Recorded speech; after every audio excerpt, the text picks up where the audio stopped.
Good morning. Today we are going to discuss on a topic called contract path method in a restructured power systems. So why we need this contract path method?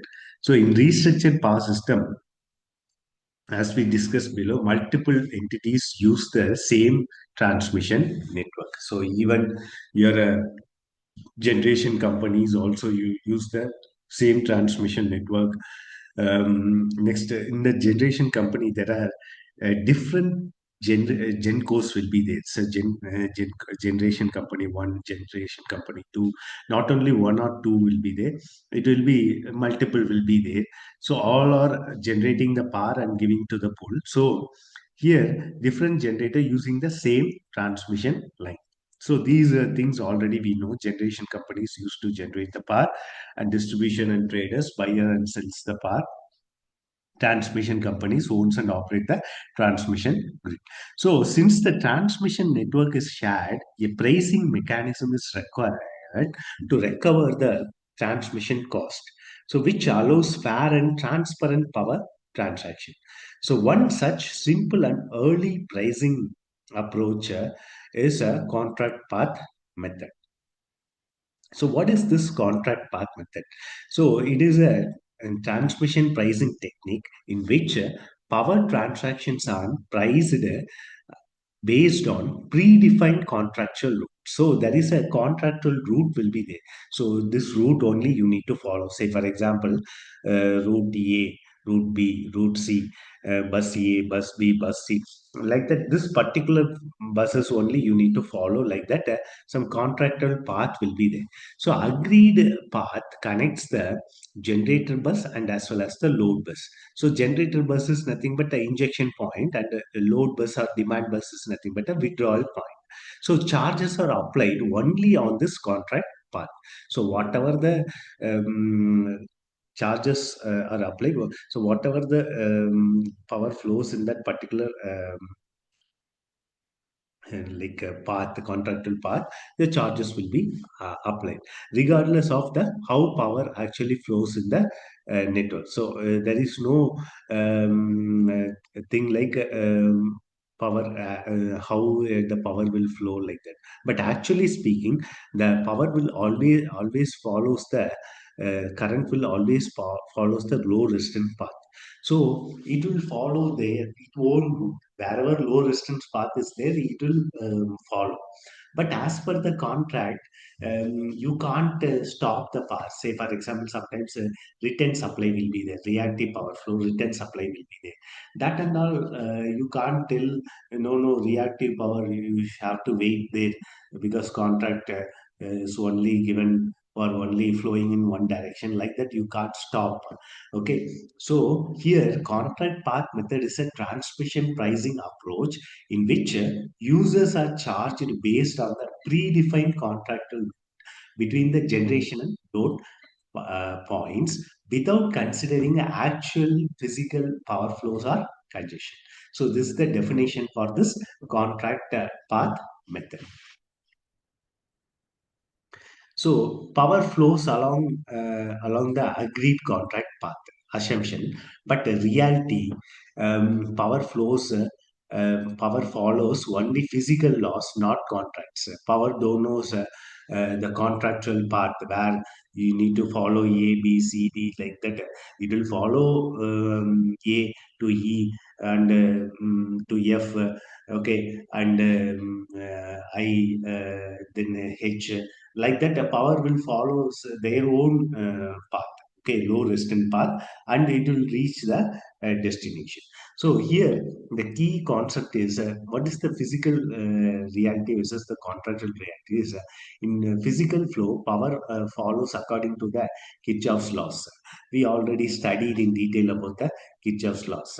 Okay, uses all available parallel paths. Okay, physical flow, but in the contractual flow, power is assumed to flow in a single agreed path. Okay, single agreed path, like that in contract it was mentioned. But actually speaking, current will follow in their own way. That means power will follow in its own way. Okay, it won't follow the agreed path. So this mismatch is the main limitation of this contract path method. Okay, main drawback of this contract path method. So I'll just compare that with the real life analogy such that easily you can understand. So say for example, goods transportation analogy I am comparing. A company signs a contract to ship goods via road A, but in reality, trucks may use some shortcuts or some parallel paths or alternate highways, and it will reach the destination. That is for sure. But sometimes it won't follow the specified path. Okay, but payment is made as only if road A was used. Okay, so this is how exactly this contract path method works. So now you can understand easily. So how, but the is made as only if road A was used. Okay, but in reality that is not possible. Road A might be more congested sometimes. So sometimes we'll use some shortcut paths to reach that destination. So see, similarly like that, power will follow the distance path in the current will follow the low resistant path, and it will flow as per their vision. Okay, so based on their low resistant path, it will flow and it will reach the destination. So this is how exactly this contract path method works. How the contract path method works step by step. The step number one, agreement on the contract path. Generator and consumers agree on a specific transmission route. Example, say for example, bus A. Bus A is the generation point, and so it will reach the bus B. It will generate from the generator bus. It will reach to the bus B and to the bus C, and again to the bus D. The bus D is the load point, for example, or demand point or load point, load bus. Okay, so it will follow some based on the agreement. Okay, but how this transmission charges? Step two, we are calculating the transmission charges. So charges based on flat rate. Okay, flat rate, that is dollars per megawatt. Okay, so in that particular contract path, so how much power is being transmitted, that one per kilometer one rate will be there, that will be charged. Okay, so megawatt mile method applied only to the contract path. Okay, megawatt mile method applied only to the contract path. So this embedded cost recovery, which comprises the capital cost, operational maintenance cost, that is O&M, plus losses. Okay, that is called embedded cost required. How to calculate the user payment?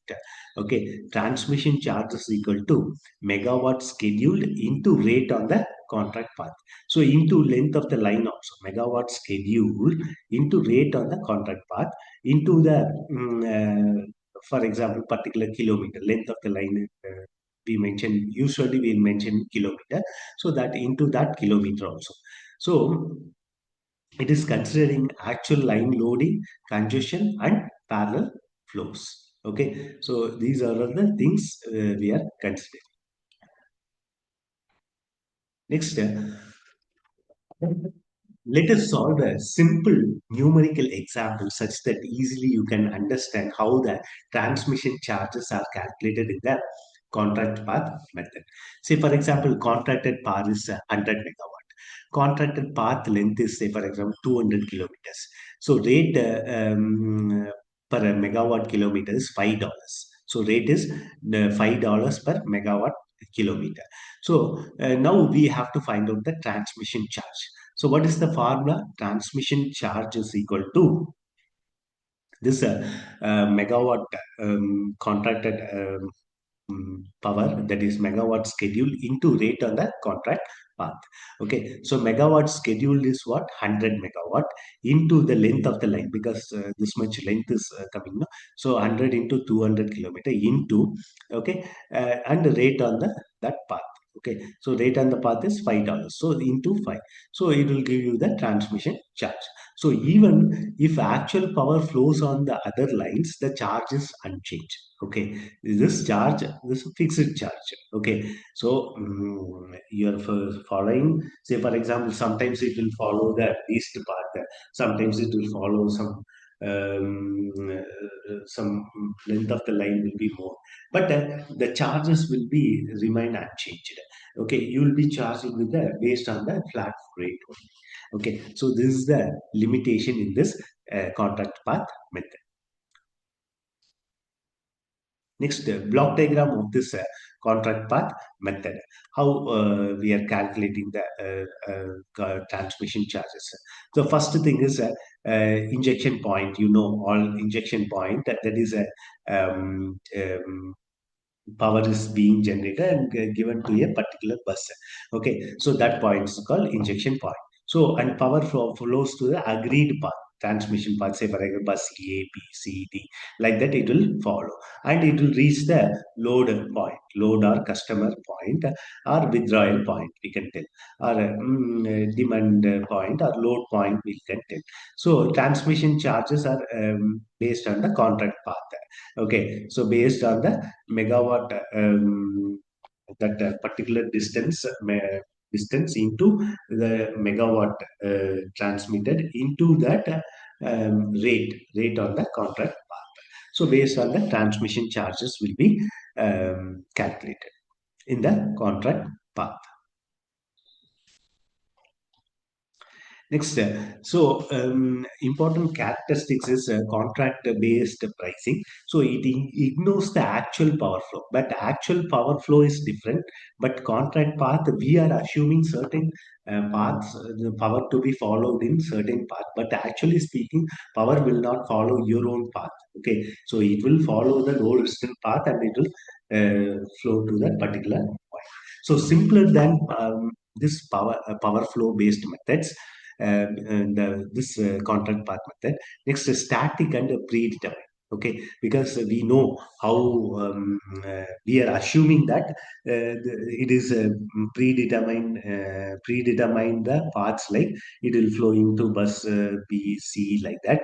But it is not predetermined. So often uses flat or uniform rates. Okay, so because flat rates irrespective of the kilometer also consider, and as well as the megawatt is considered.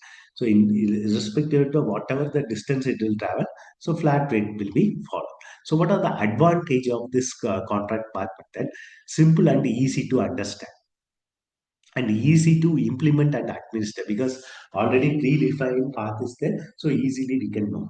So no need of doing complex power flow calculation, no need to solve. So suitable for earlier deregulated market, because earlier deregulated market might be used, but in this contract like nowadays we are not using this. We are using the this locational marginal pricing method. Next is limitations of the contract path. That is disadvantages. It violates the physical laws of power flow, because current will always follow the row resistant path, but physical loss of power flow it is violating, because we are assuming but power is not flowing in. So that is the limitation. Ignores the parallel path usage. Okay, so that is also one limitation, and does not reflect on any congestion. Even though congestion is there, congestion it will flows somehow and it will reach the destination. Okay, it does not cares about the congestion. Okay, so it sends the incorrect economic signals. Okay, so and it can overload non-contract lines, because current follows always the low resistance path. So that low resistance path is always overloaded, because other companies also will be sending the power, no? So low resistance path will be overloaded, and that means non-contracted line. Contracted line will be not loaded. Okay, so that is also one more limitation. Unfair cost allocation. So this is a very important unfair cost allocation because we are just giving some base tariff and calculating based on the kilometer and like a base tariff. That's all, and we are assuming that current has to follow bus number A, B, C, D like that, but practically not possible. So economic inefficiency. So this contract path method is economically inefficient because it ignores the actual physical behavior of the power flows. So this is the one of the key limitations in this contract path method. Comparison with the other methods. So contract path method, if you take actual power flow, it won't follow. Congestion signal also, it won't follow. So complexity is little bit low. Postage stamp method already we have seen. That also actual power flow not flows. The congestion signal not follows. Complexity is little bit low. So megawatt mile method, actual power flow partially it will follow, and congestion signal also will be very very limited, and the complexity is little bit. Locational marginal pricing, it follows the actual power flow and as well as the congestion signal also it will give, and complexity is somewhat more. But this is the major used method. Locational marginal pricing or marginal pricing method is a major used method. So what is the main role of this contract path method in the restructured power system is historically used in earlier deregulated market. Okay, whenever the deregulated power market is introduced, that time this kind of contract path method is introduced. Earlier deregulated market and bilateral trading and environment. Okay, there it is used. Bilateral contracts. Okay, then gradually replaced by power flow tracing, marginal participation method, and locational marginal pricing method, and all. It is gradual. So, majorly used is this locational marginal pricing method.